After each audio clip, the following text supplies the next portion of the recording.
The pursuit of happiness is the reason you can't find it. Not bad luck, not the wrong job or the wrong relationship. The pursuit itself is the trap.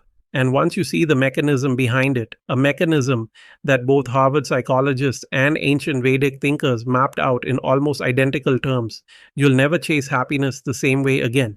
In this video, I'll show you number 1, why your brain is hardwired to be wrong about what will make you happy and what that costs you over a lifetime.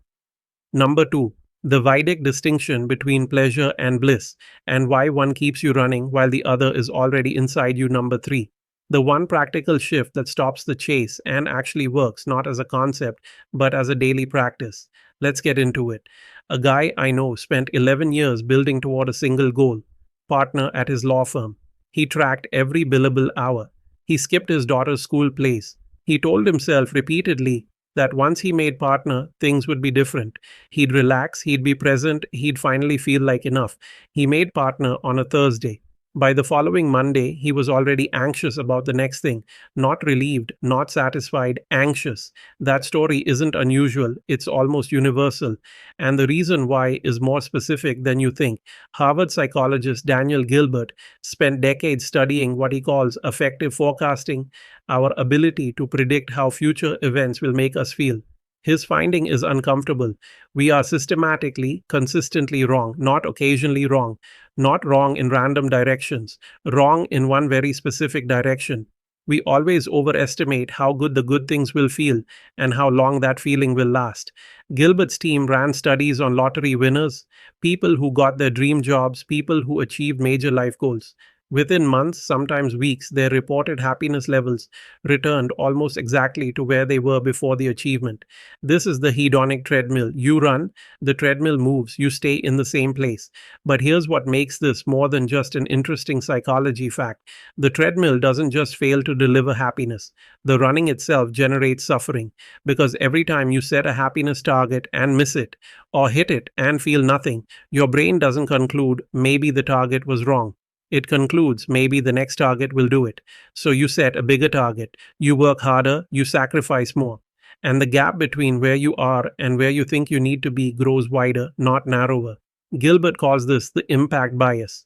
You believe the next thing will impact your happiness more than it actually will. And you believe your current situation impacts your happiness more negatively than it actually does. This is why happiness feels impossible. Not because you're broken, not because you're failing, because you're playing a game that is structurally designed to keep you dissatisfied. The Vedic thinkers had a word for this dynamic: Maya. It's often translated as illusion, but that's too simple. A better translation is that which is not what it appears to be. The external world appears to be the source of your happiness. It is not. And the moment you organize your entire life around chasing something that cannot give you what you're looking for, you've stepped onto the treadmill. The practical takeaway from this section is this: the next time you catch yourself thinking, I'll be happy when, pause. Don't fight the thought. Just notice it. Name it. That's effective forecasting. That's the impact bias. You don't have to stop wanting things. You just have to stop outsourcing your well-being to them. The Vedic tradition makes a distinction that modern psychology is only now catching up to. It separates two completely different experiences that we collapse into one word: happiness. The first is called sukha, pleasure derived from contact with an external object. You eat the meal, you feel pleasure. The meal ends, the pleasure ends. You get the promotion, you feel elated.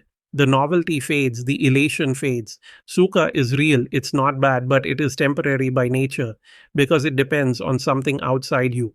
The second is called ananda. This is translated as bliss, but not bliss in the sense of an intense emotional high. Ananda in the Vedic framework is described as the intrinsic nature of consciousness itself. It's not something you acquire, it's something you uncover. It's already there underneath the noise.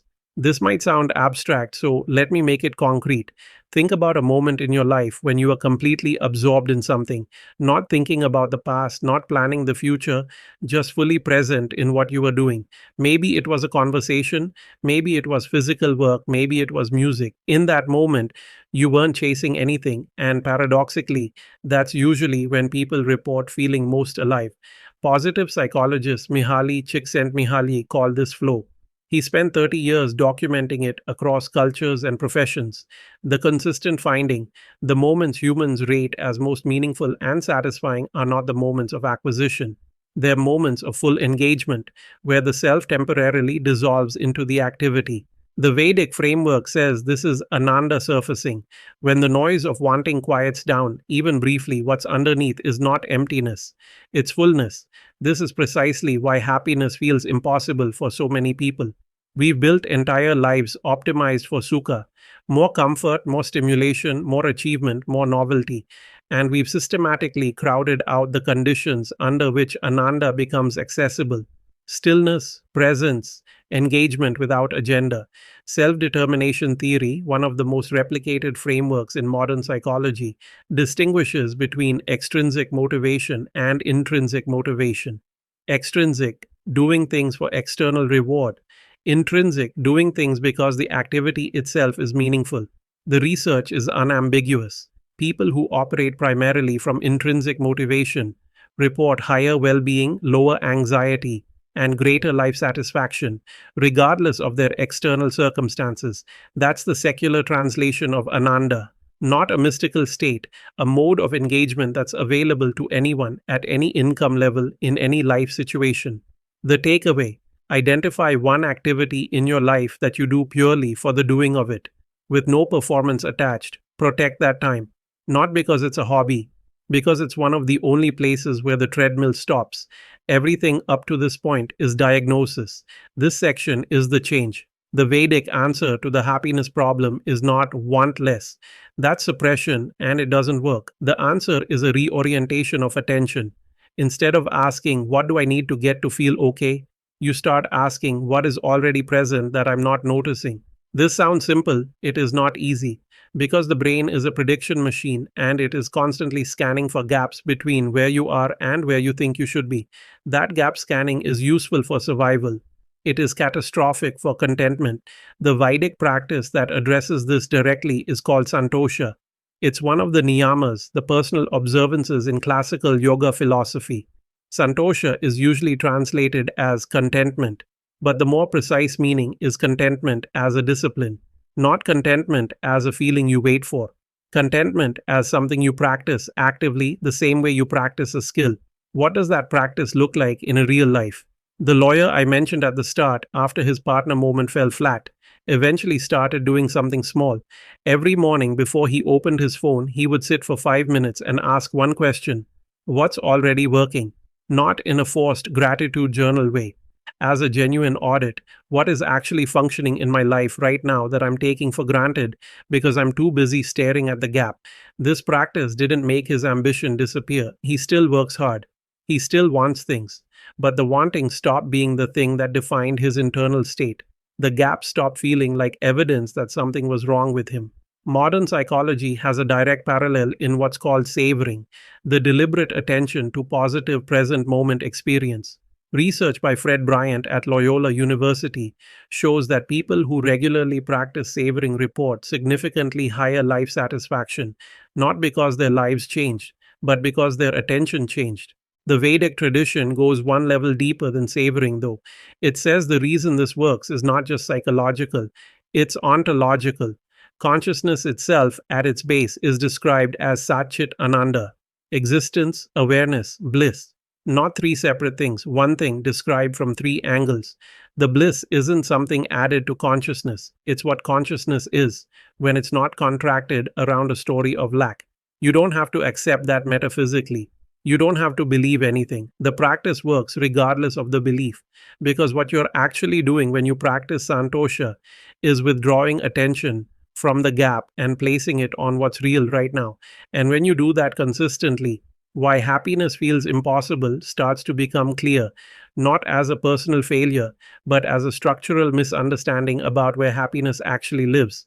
The shift is not from unhappy to happy, it's from seeking to recognizing. And you can start it today, not after the next achievement, not when things settle down, right now in the life you already have. The practice: every morning this week before you check anything, ask yourself one question: what's already here?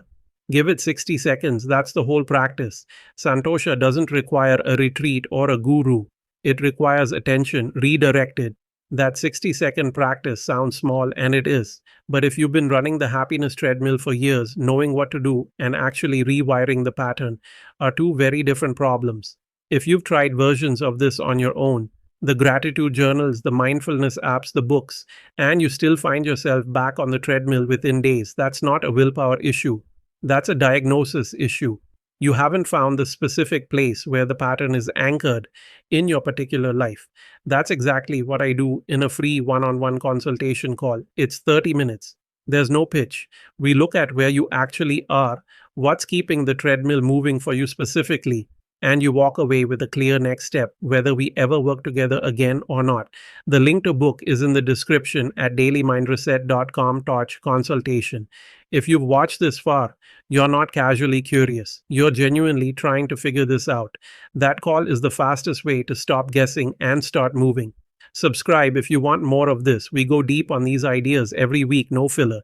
Tell me in the comments, what's the one thing you've been telling yourself will finally make you happy, and do you actually believe it?